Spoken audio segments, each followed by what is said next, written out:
Assalamualaikum warahmatullahi wabarakatuh. Saya Ebi Gianiarti, SPD, mahasiswa PPG Daljab Universitas Patimura, kategori 1 gelombang 2 tahun 2022. NIM 2022491541. Saya mengajar di SMP IT Rahmaniyah.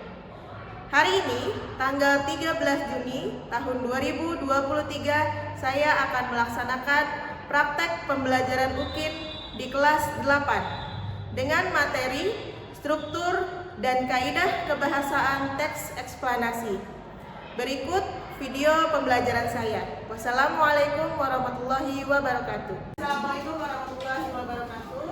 Waalaikumsalam warahmatullahi wabarakatuh. Apa kabarnya anak-anakku semuanya? Baik. Alhamdulillah sehat ya. Oke, sebelum kita mulai pembelajaran, silakan ketua kelas disiapkan dulu. Get ready. Ready.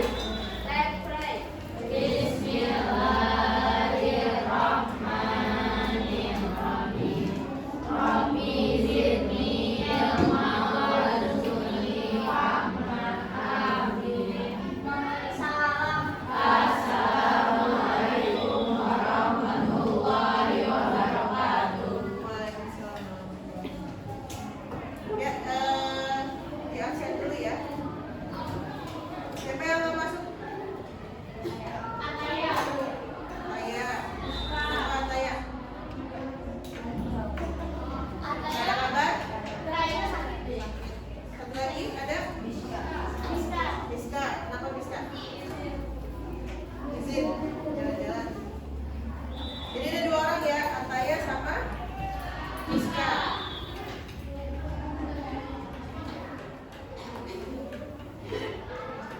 Ya, baik. Hari ini ya ketemu lagi di pelajaran Ibu Ebi di Bahasa Indonesia. Kita masih akan membahas tentang apa materi kita? Teks eksplanasi. Minggu lalu kita sudah membahas pengertian dari teks eksplanasi. Ya, ada yang tahu apa itu pengertian dari teks eksplanasi? Berapa? Teks yang menjelaskan tentang suatu fenomena sosial.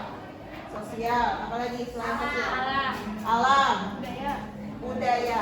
Jadi menjelaskan tentang fenomena alam, sosial ataupun budaya. Ya. Nah, teks eksplanasi ini ada tujuannya. Ada yang tahu tujuannya untuk apa sih? Ya? Tujuan dari teks eksplanasi? Ya, Naura. Supaya kita bisa tahu kenapa suatu fenomena itu bisa terjadi. Terus kita bisa berpikir bersama-sama cara dampak dari fenomena itu apa. Iya, betul sekali. Jadi tujuannya adalah untuk mengetahui sebab ya dari fenomena itu kenapa bisa terjadi. Ya, jadi mengetahui sebab dan akibat dari suatu fenomena. Nah, ya, hari ini kita akan lanjut ke materi tentang teks eksplanasi ke struktur. Ya.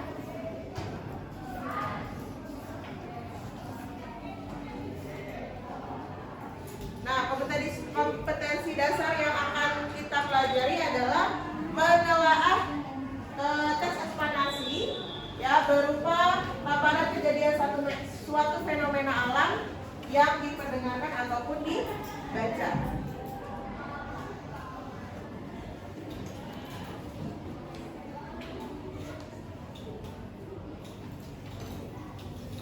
Nah, tujuannya apa?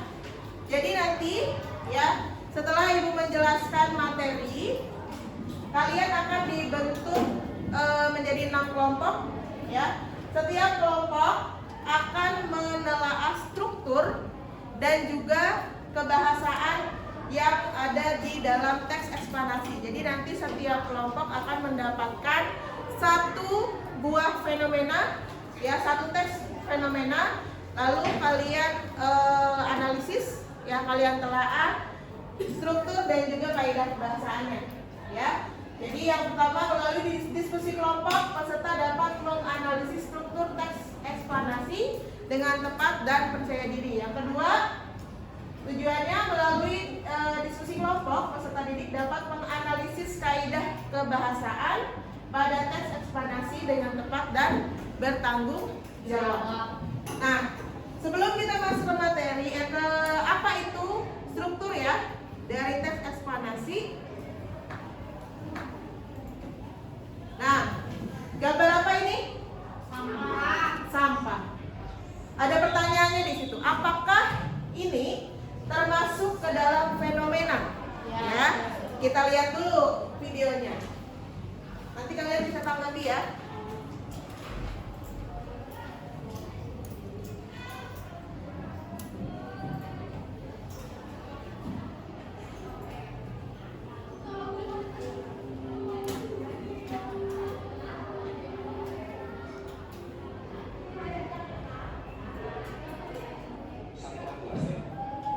Dengar suaranya?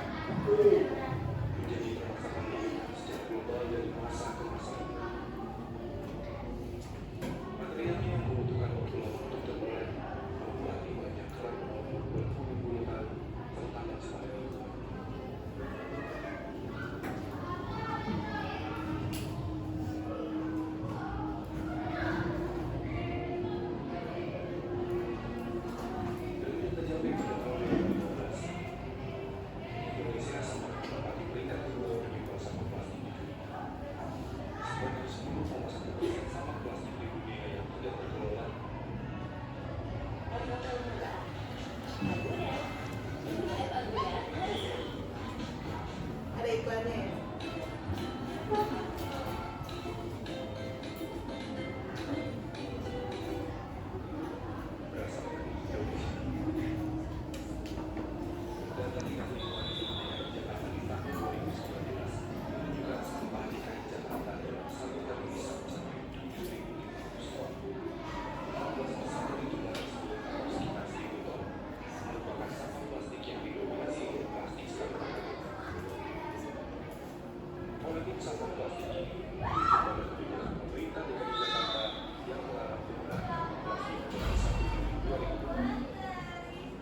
Peraturan Gubernur Nomor 142 Tahun 2019 mengatur tentang kewajiban penggunaan kantong belanja ramah lingkungan pada pusat perbelanjaan dan toko swalayan serta pasar rakyat. Nah, aturan ini berlaku mulai 1 Juli. Jadi ini bagian dari usaha kita untuk mengubah perilaku agar setiap orang, setiap kegiatan di Jakarta memperhitungkan sustainable development. Ya, baik. Nah, ini adalah satu fenomena bukan?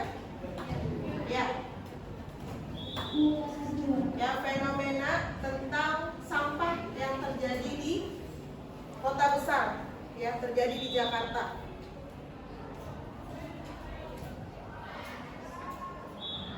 Ya, ada yang bisa menanggapi dari video tadi? Fenomena dari sampah tersebut? Siapa? Ya, Naura, silakan Naura. Jadi di situ masalahnya itu dari terlalu banyaknya penggunaan sampah oleh masyarakat Jakarta sampai tadi mencapai 7.500 ton ya per hari. Nah dari situ akhirnya pemerintah tuh jadi bikin suatu peraturan untuk mengurangi masalah tersebut. Jadi pemerintah di sini bikin peraturan untuk benar-benar zero pemakaian untuk sampah plastik Jakarta, biar sampah plastik Jakarta juga berkurang banyak. Ya, baik.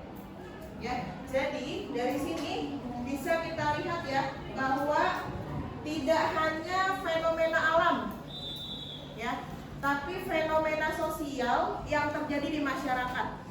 Kenapa sampah itu bisa banyak, bisa bertumpuk, ya, apalagi di kota besar seperti Jakarta, sampai 75.000 ton sehari, ya, itu sangat banyak, ya. Jadi ini merupakan salah satu fenomena.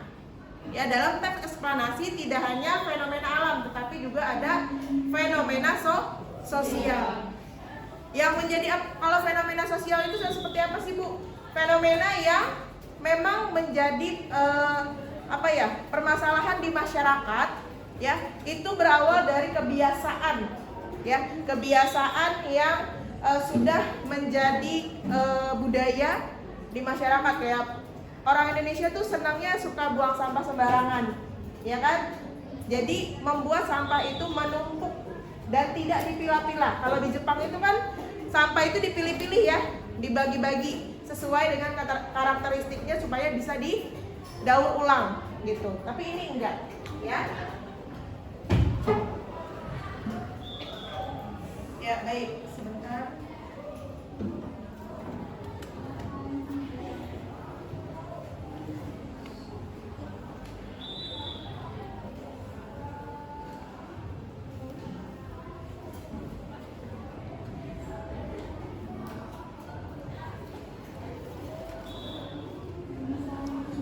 Ya, baik, kita lanjut. Kita masuk ke materi tentang struktur teks eksplanasi. Ya, silakan dibaca. Coba Aziza, dibaca Aziza. Struktur teks eksplanasi. Yang pertama ada apa? Definisi fenomena itu menjelaskan tentang gambaran umum fenomena atau peristiwa alam yang akan dibahas. Ya, yang pertama, ya, strukturnya ada identifikasi fenomena. Ini menjelaskan hal yang umum, ya, hal yang umum dari peristiwa atau fenomena yang akan dibahas. Biasanya terletak di mana? Di paragraf pertama, ya. Lalu yang kedua ada apa? Rangkaian kejadian. Sapa, dibaca Sapa. Pada bagian ini dijelaskan tentang penyebab dan akibat yang ditimbulkan dari fenomena tersebut. Ya, rangkaian kejadian, ya, berarti menjelaskan secara lebih rinci, ya, sebab akibat dari fenomena tersebut. Karena inti dari teks eksplanasi itu adalah menjelaskan tentang sebab dan akibat dari sebuah fenomena. Ya, yang terakhir adalah ulasan. Ulasan itu sama seperti kesimpulan, ya, kesimpulan dari keseluruhan teksnya. Biasanya ada di mana? Di paragraf terakhir, ya. Lanjut. Nah, ini ada contohnya. Ya. Ada contoh dari fenomena. Kelihatan tulisannya? Kelihatan sedikit lah ya. Ya, coba dibaca. Coba dibaca. Kelihatan kan? Sedikit. Awal pemerintahan Kabupaten Bandung dimulai sejak Piagam Sultan Agung Mataram pada tanggal 20 April 1641. Tanggal tersebut kemudian ditetapkan sebagai hari jadi Kabupaten Bandung. Sebelum mencapai bentuk pemerintahan sekarang, Kabupaten Bandung mengalami perkembangan kekuasaan dari zaman ke zaman. Pada masa kerajaan Pajajaran berkuasa sekitar akhir abad ke-15 dan awal abad ke-16 di Tatar Periangan belum ada bentuk kabupaten, hanya terdiri atas beberapa keprabuan. Istilah keprabuan diambil dari kata prabu yang berarti leluhur atau raja muda. Pada tahun 1575 yang berkuasa di daerah Pajajaran adalah pemerintahan Islam. Dilanjutkan pemerintahan Mataram pada 1621 sampai 1677 dan pemerintahan Belanda. Saat Mataram berkuasa itulah nama keprabuan diubah menjadi kabupaten. Berdasarkan piagam itu, Sultan Agung diangkat Tumenggung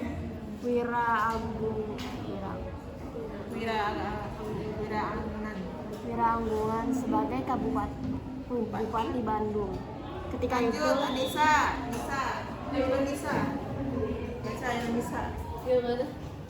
Ketika ketika itu paragraf keempat.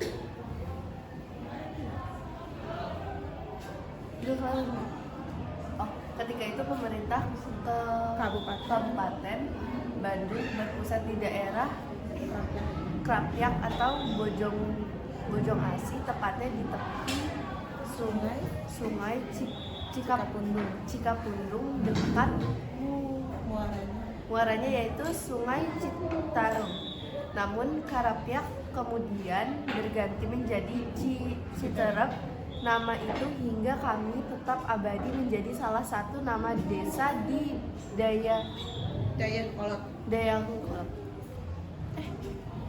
Lanjut Pada masa Bupati Wiranata Kusuma II pada tahun 1794 sampai 1829 ibu kota Kabupaten Bandung dipindahkan Krapyak pada saat itu Dendels dapat bawah. Pada saat itu Dendels yang mendapat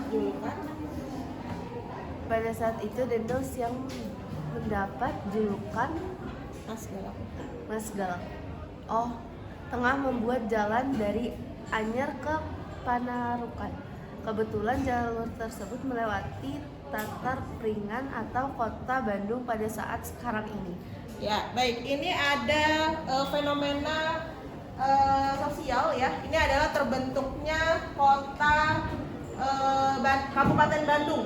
Ya, Kabupaten Bandung diceritakan sebab akibatnya dari kenapa bisa terbentuk gitu ya. Nah, di mana yang termasuk dalam identifikasi fenomena? Ada di paragraf yang mana?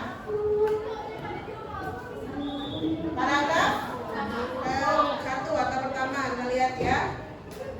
Nah, ini adalah termasuk dalam identifikasi fenomena karena apa? Menceritakan kejadian umum, ya. Gambaran umum dulu nih, awal pemerintahan dari Kabupaten Bandung, ya. Lalu yang kedua apa? Rangkaian kejadian. Nah, yang mana? Paragraf kedua sampai paragraf keempat. Kita lihat ya. Nah, ini ada di sini ternyata. Ada di paragraf ketiga, ya, sampai ke paragraf keempatnya, ya. Dari paragraf ketiga sampai paragraf keempat. Lalu yang terakhir adalah ulasan. Berarti yang mana? Ada di paragraf berapa? Terakhir, ya. Ada di paragraf terakhir nih, paragraf kelima. Jadi struktur itu ada berapa?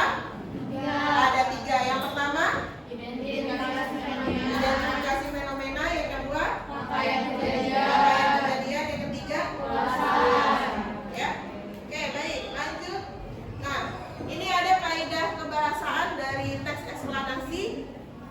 Yang pertama itu adalah kata teknis. Ya, kata teknis ini berhubungan dengan istilah, ya, istilah dari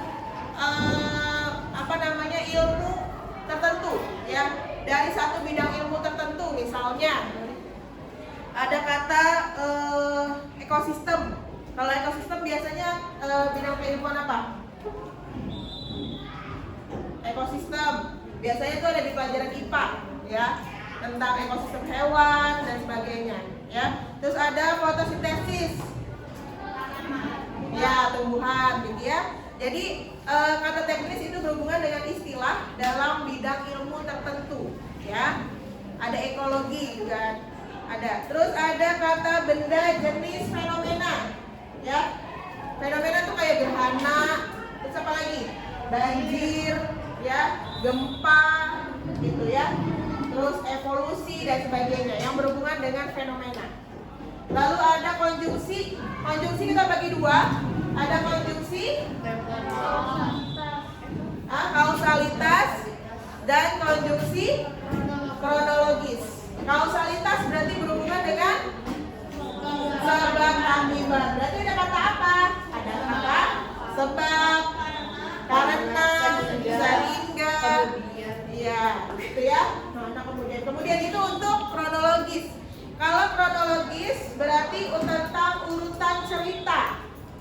Ya, dari awal sampai akhir kronologisnya seperti apa. Jadi konjungsi itu kita bagi dua ya. Tadi ada kausalitas dan kronologis. Kronologis itu berarti contohnya ada kemudian dan lalu. Ya. Oke, baik. Jadi ini sudah ya struktur dan kaidah pembahasaan. Ibu bagikan satu LKPD ya.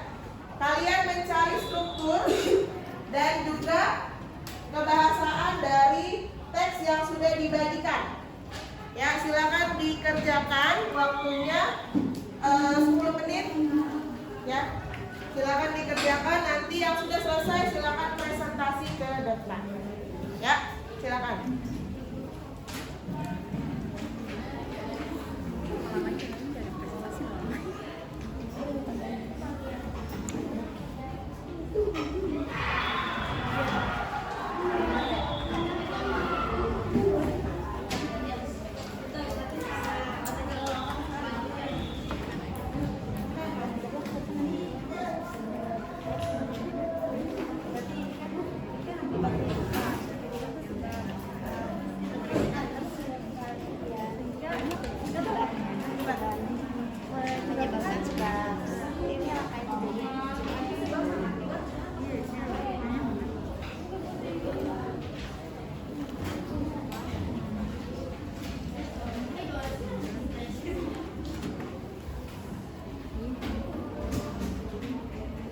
Sebagai panduan bisa melihat di buku paket ya, halaman 103 sampai 110.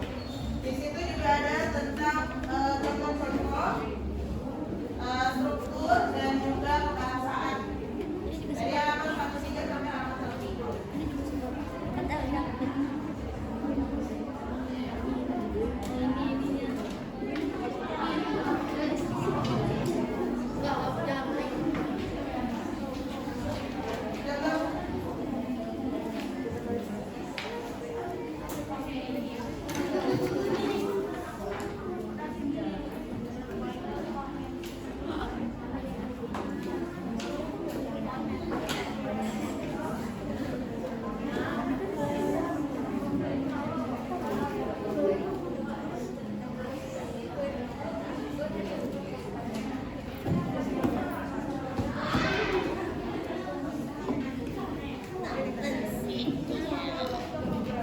Jangan lupa ditulis nama anggotanya ya.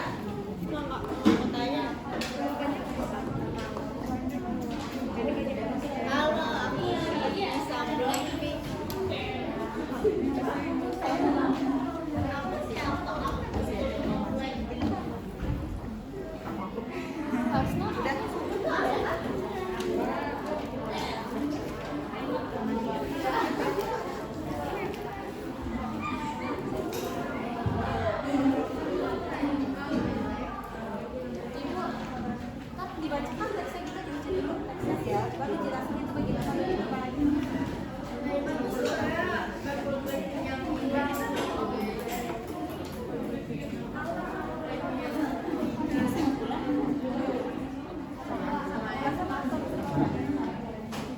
Ya, baik, sudah? Sudah selesai? Ya, baik, kita presentasi ya.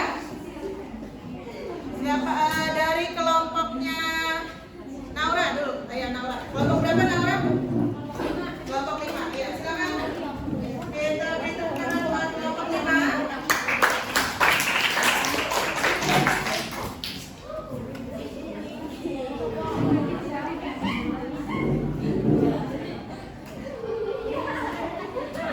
Ya, silakan diperhatikan ya. Assalamualaikum warahmatullahi wabarakatuh.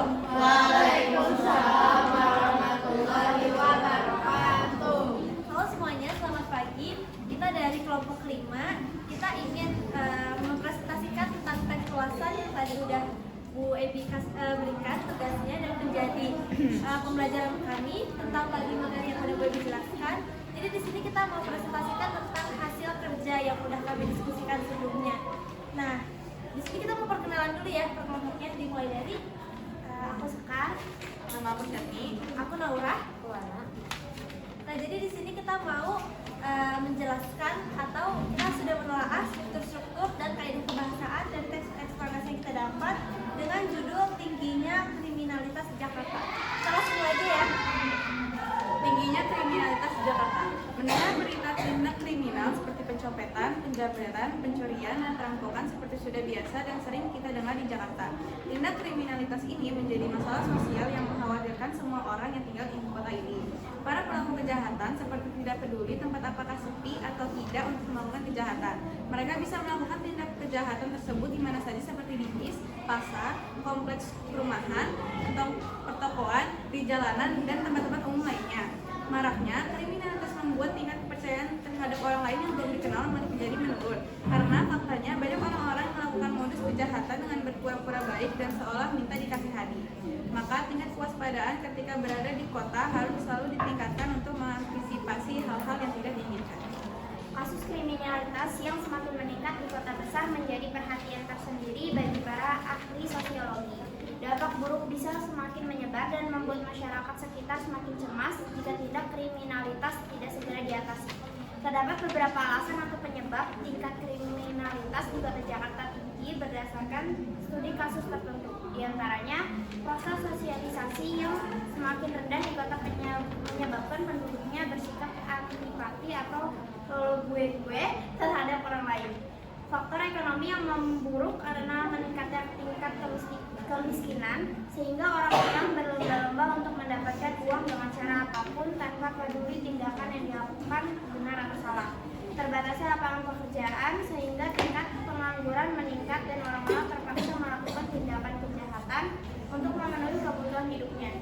Yang terakhir, pengaruh lingkungan yang buruk yang menyebabkan seseorang terdidik untuk melakukan perbuatan kriminal tersebut karena mencontoh orang-orang di sekitarnya seperti teman atau orang tuanya.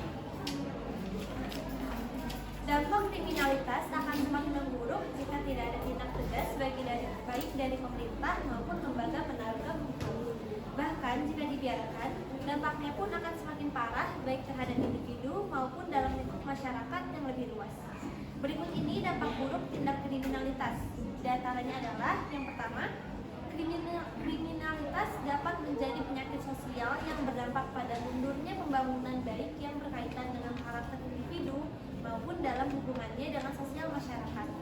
Yang kedua, dapat memunculkan masalah baru seperti bentrok, tindakan anarkis, ketakutan lingkungan sekitar, rusaknya fasilitas, dan lain sebagainya. Yang ketiga, merugikan orang lain karena dapat melukai target korban, bahkan bisa menyebabkan kematian. Yang keempat, berpengaruh buruk terhadap psikologis korban sehingga mengakibatkan trauma mendalam atas tindak kriminalitas yang pernah dialami. Yang kelima, tingkat keamanan menjadi terganggu. Melihat dampak buruk yang begitu mengerikan, jika tidak segera ditanggulangi, maka sangat perlu adanya keterlibatan pemerintah dan semua pihak untuk mengatasinya. Cara yang paling sederhana adalah dengan membangun sosialisasi yang baik dengan orang lain sehingga akan timbul rasa kepedulian yang tinggi dan tidak tega untuk melakukan kejahatan kepada orang lain. Selain itu, dari dalam diri individu juga harus ditanamkan sifat jujur, sederhana, tidak iri, dan merasa bersyukur serta cukup dengan apa yang dimiliki. Hindari sifat malas dan harus berusaha untuk bekerja dengan cara yang benar demi memenuhi kebutuhan hidup sehari-hari. Selanjutnya di sini ada 2 pertanyaan yang sudah kita jawab. Jadi yang pertama, tentukan struktur teks eksplanasi teks di atas. Yang pertama ada pernyataan umum, yaitu paragraf 1, 2, dan 3. Selanjutnya rangkaian kejadian paragraf 4 dan 5, dan ulasan di paragraf 6 dan 7.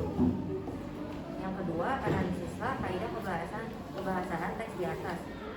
Di sini ada kata benda jenis fenomena, yaitu kriminal, kata teknis dan ada kata teknis kriminalitas di paragraf 1 dan 2. Selanjutnya konjungsi kausalitas, ada dampak, penyebab, karena, sehingga, mengakibatkan yang terletak di paragraf 5, 6, 7, dan 8. Jadi itu tadi kaidah kebahasannya udah kita tanda-tandain ya dengan stabilo biru dan orange seperti ini, dan untuk strukturnya juga udah kita tandain dengan seperti ini. Itu aja. Ada yang mau menanggapi atau mau bertanya dari presentasi yang sudah kita jelaskan tadi? Ada ya. Oke, baik. sudah cukup bagus ya presentasi dari kelompok 5. Jadi betul di materi kenakalan remaja ya, fenomena sosial kenakalan remaja itu tadi strukturnya ada di paragraf yang identifikasi fenomena ada di paragraf berapa? 1, 2, dan 3. Ya, 1, 2, 3. Terus ada rangkaian kejadiannya 4 dan 5 dan ulasannya di 6 dan 7. Itu strukturnya sudah betul ya. Dan juga kaidah kebahasan yang ditemukan ada kriminalitas. Berarti kriminalitas itu adalah termasuk kata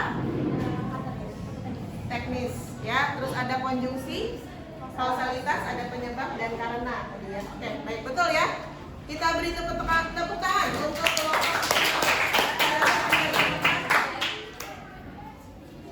Selanjutnya kelompok siapa yang sudah siap? Kelompok berapa? Kelompoknya Nafisya. Ayo Nafisya silakan. Kelompok berapa Nafisya? Ayo cepat.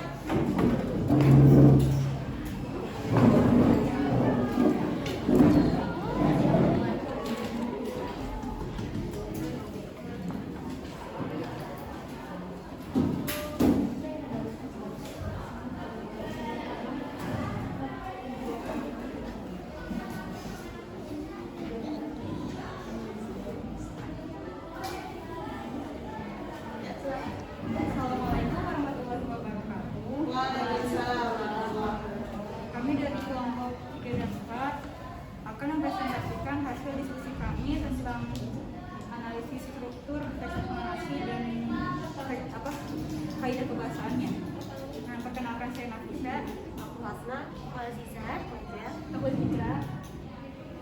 Dan yang pertama itu pernyataan umum. untuk struktur dari teks eksplanasi itu ada pernyataan umum. Pernyataan umum itu mengenai fenomena urbanisasi di Indonesia. Fenomena urbanisasi di Indonesia sebenarnya sudah terjadi lama, bahkan sejak zaman penjajahan Belanda. Urbanisasi biasa terjadi terutama di kota-kota besar seperti Jakarta, Surabaya, Semarang, Bandung, dan lain sebagainya. Pengertian urbanisasi merupakan suatu perpindahan penduduk desa yang berpindah ke kota untuk merantau dan menetap dalam kurun waktu tertentu. Nah, jadi selanjutnya struktur rangkaian kejadian itu ada di paragraf 2 sampai paragraf 8 dan struktur kesimpulan atau ulasan ada di paragraf 9 sampai 11.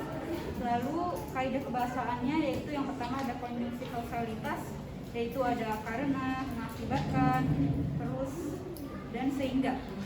Lalu selanjutnya ada konjungsi kata benda fenomena. Kata benda fenomena itu ada gemerlapnya, modern, keren, trendy, dan yang terakhir ada kata teknis.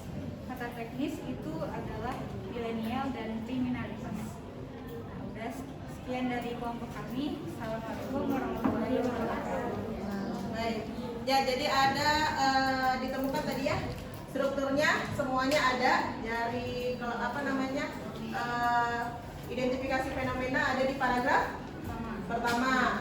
Terus ada rangkaian kejadian di paragraf 2 sampai 8. Berarti panjang tuh kronologisnya ya.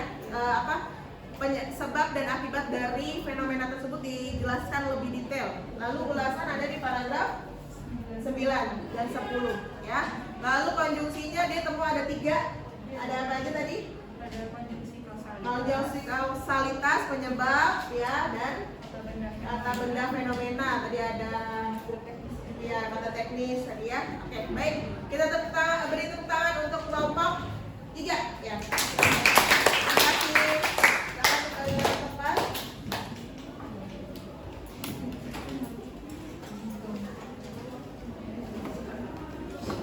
Ya, baik. Ya. Jadi untuk kelompok yang belum maju nanti minggu depan kita presentasi. Untuk kelompok yang belum mempresentasikan pekerjaannya. Baik. Sebelum kita tutup, kita sudah belajar apa saja hari ini, kesimpulan yang bisa kalian dapatkan dari pembelajaran hari ini. Ya, Naura.